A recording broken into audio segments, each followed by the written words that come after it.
আসসালামু আলাইকুম প্রিয় দর্শক, আশা করি আল্লাহর রহমতে সবাই সহি সালামতে ভালো আছেন। আমি আজকে বানাবো টমেটো দিয়ে শিং মাছ ভুনা। এভাবে টমেটো দিয়ে মাখা মাখা করে যদি আপনারা শিং মাছটা ভুনা করেন তাহলে দেখবেন খুবই মজার হয়, আর খাওয়ার সময় সেটু বুটে খেয়ে নেবেন আমার বিশ্বাস। একবার ট্রাই করে দেখেন, তাহলে দেরি না করে চলুন রেসিপিটা শুরু করি। আর রেসিপিটা পুরো দেখার জন্য অনুরোধ করল। এখানে আমি 10টা শিং মাছ নিয়ে নিয়েছি। শিং মাছগুলো আমি সাফ করে নিয়ে নিয়েছি। দেখুন শিং মাছটা কিন্তু ভালো করে সাফ করা হয়ে গেছে। এবার আমি শিং মাছগুলো কুটে নিব, মাথাটা ফালিয়ে কুটে ধুয়ে শিং মাছগুলো নিয়ে আসলাম। দেখুন আমার এতগুলো শিং মাছ হয়েছে, আমি কিন্তু মাথা ফালিয়ে দিছি। ভালো করে ধুয়ে পানিটা আমি জড়াইয়ে নিয়ে নিছি। এবার আমি চলে যাব চুলায় শিং মাছটা আমি রান্না করার জন্য। চুলাতে এখানে একটা প্যানে আমি দিয়ে দিব পরিমাণ মতো কিছুটা তেল। আর তেল গরম হওয়ার পর আমি এতে দিয়ে দিব পেঁয়াজ। কিছুক্ষণ পর তেলটা যখন গরম হয়েছে একটা পেঁয়াজ আর 3টা কাঁচামরিচ দিয়ে হালকা একটু বাদামি কালার করে নিয়ে নিব। প্রিয় দর্শক, আশা করি রেসিপিটা আপনাদের পছন্দ হবে। যদি পছন্দ হয় প্লিজ একটা লাইক এবং একটা কমেন্ট করবেন। আর প্লিজ আমাদের চ্যানেলে সাবস্ক্রাইব করে সাথে থাকার জন্য অনুরোধ করবো প্লিজ। পেঁয়াজগুলো আমি প্রায় 2 মিনিটের মতো ফ্রাই করার পরে দেখুন পেঁয়াজে কিন্তু তেলটা একটু বেশি হয়ে গেছে। তা আমি এখান থেকে কিছুটা তেল কমিয়ে নিব। আমি ডালার সময় তেলটা একটু বেশি পড়ে গেছে, বেশি তেল খাওয়া ভালো না। কিছুটা তেল কমে একটা বাটিতে রেখে দিয়ে দিয়েছি। এবার আমি আরও প্রায় 1 মিনিটের মতো একটু ফ্রাই করে নিয়ে হালকা বাদামি কালার করে নিয়ে নেব পেঁয়াজ আর মরিচগুলো। পেঁয়াজ মরিচগুলো বাদামি কালার হওয়ার পরে এতে আমি দিয়ে দিব একটা টমেটো কুচি, চিকেন করে টমেটোটা কুচি করে নিয়ে নিছি। যেহেতু আমি টমেটোটা গলিয়ে নিব, এই জন্য পেঁয়াজের সাথে দিয়ে টমেটোটা আগে গলিয়ে নিব। তারপরে আমি মশলা দিয়ে সম্পূর্ণ মশলা কষে এরপর আমি শিং মাছ দিয়ে দিব। এরপর আমি দিয়ে দিব আদা 4 চামচ আদা বাটা, আর আদা 4 চামচ দিলাম রসুন বাটা।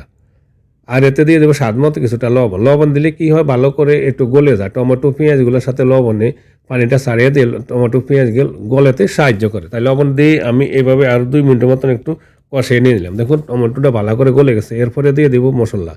1 চা চামচ হলুদের গুঁড়া, 1 চা চামচ দিলাম লাল মরিচের গুঁড়া, আধা চা চামচ জিরা গুঁড়া, আর 1 চা চামচ দিলাম ধনিয়া গুঁড়া। আমি আপাতত আর কোনো মশলা দেবো না। এবার আমি একটু পানি দিয়ে দিব যাতে মশলাগুলো পুড়ে না যায়। পানি দিয়ে আমি ভালো করে কষিয়ে নিব। কষিয়ে নিয়ে তারপর আমি শিং মাছটা দিয়ে দিব। ভালো করে কষিয়ে নিতে হবে, এতে করে টমেটো পেঁয়াজগুলো গলে যাবে আর মশলা গন্ধটা কিন্তু দূর হয়ে যাবে। আমি সম্পূর্ণ মশলাগুলো দিয়ে ভালো করে একটু কষিয়ে নিয়ে নিয়ে প্রায় 4-5 মিনিটের মতন। এরপর আমি দিয়ে দিব এতে শিং মাছ। আমি কিন্তু পানি দিব না, মাখা মাখা ঝোল রাখে আমি আজকে শুকনা করে এভাবে বোনা করবো। এবার বোনা করলে মাছটা কিন্তু অনেক স্বাদ হয়। এবার শিং মাছগুলো দিয়ে দিলাম। শিং মাছগুলো দিয়ে মশলার সাথে লাড়া দিয়ে একটু সমান করে নিয়ে নিলাম। সমান করে নিয়ে আমি ঢাকনা লাগিয়ে প্রায় 10 থেকে 15 মিনিট এভাবে রান্না করে নিব। প্রথমে চুলার হিটটা হাইতে রেখে আমি প্রায় 6-7 মিনিট পর একটু চলে আসলাম। 6-7 মিনিট রান্নার পর একটু চলে আসলাম। আমি একটু নাড়া দিয়ে দিব হালকাভাবে। এখন কিন্তু শিং মাছ শক্ত আছে, নরম হয় না, তাই আমি কাঠের চামচ দিয়ে নাড়া দিলে কোনো সমস্যা না, ভেঙে যাওয়ার সম্ভাবনা নেই। এবার আমি ঢাকনা দিয়ে আরও 6-7 মিনিট রান্না করে নিয়ে নেব। চলে আসলাম আরও 6-7 মিনিট পর আমার রান্নাটা হয়ে গেছে। এর মাঝে কিন্তু অফ ক্যামেরা আমি একবার নাড়া দিয়ে দিয়েছি, চেক করে নিয়ে নিয়েছি। দেখুন শিং মাছটা মাখা মাখা করে ঝোল রেখে অলরেডি রান্না হয়ে গেছে। এভাবে রান্না করলে খুবই মজার হয়। আপনারা গরম গরম ভাতের সাথে খুব পরিবেশন করতে পারেন, মজা করে। এবার কিছুটা ধনিয়া পাতা দিলাম। ধনিয়া পাতাটা দিলে ধনিয়া পাতা গ্রানটা একটু আরও স্বাদটা বাড়িয়ে দেয়। এবার ধনিয়া পাতা আমি একটু সমান করে ছিটে দিলাম। ছিটে দিয়ে আমি তারপরে ঢাকনা লাগিয়ে দেবো। ঢাকনা লাগিয়ে চুলার হিটটা মিডিয়ামে রেখে আরও 2 মিনিটের মতো রান্না করে নেব, যাতে ধনিয়া পাতাটা একটু নরম হয়ে গলে যায়।